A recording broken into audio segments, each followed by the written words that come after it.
ভারত থেকে আসা উজানের ঢলে ভেঙেছে বাঁধ, প্লাবিত গ্রামের পর গ্রাম, পানিবন্দী হয়েছেন লাখো মানুষ। এদের মধ্যে অনেকেই আশ্রয় কেন্দ্রে ঠাঁই নিলেও অনেকেই সেখানে ঠাঁই না পেয়ে খোলা আকাশের নিচে আশ্রয় নিয়েছেন।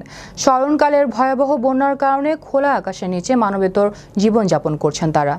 বিস্তারিত থাকছে প্রতিবেদনে।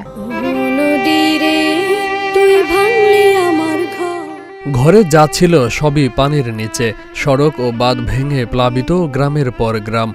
আশ্রয় কেন্দ্রগুলোতে ঠাঁই হয়নি সবার।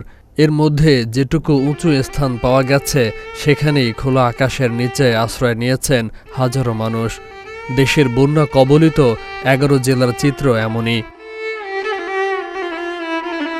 কেউ কেউ শুয়ে আছেন সড়কের পাশে, অনেকেই অটোরিকশাকে ঘরের মতো বানিয়ে সেখানে অবস্থান করছেন। কেউ কেউ সামিয়ানা টাঙিয়ে খাট পেতেছেন সড়কে।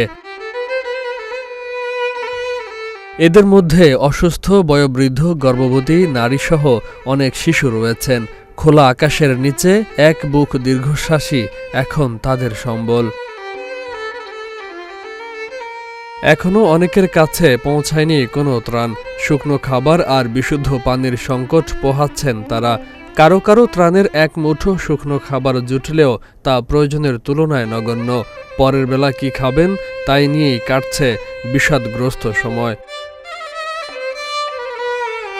দেশের 11 জেলায় বন্যায় আক্রান্ত হয়েছে অন্তত 1.5 কোটি মানুষ।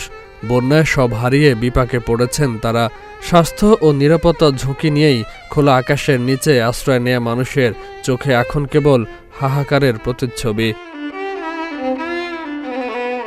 বিশ্ব বাংলা 24 নিউজ ডেস্ক।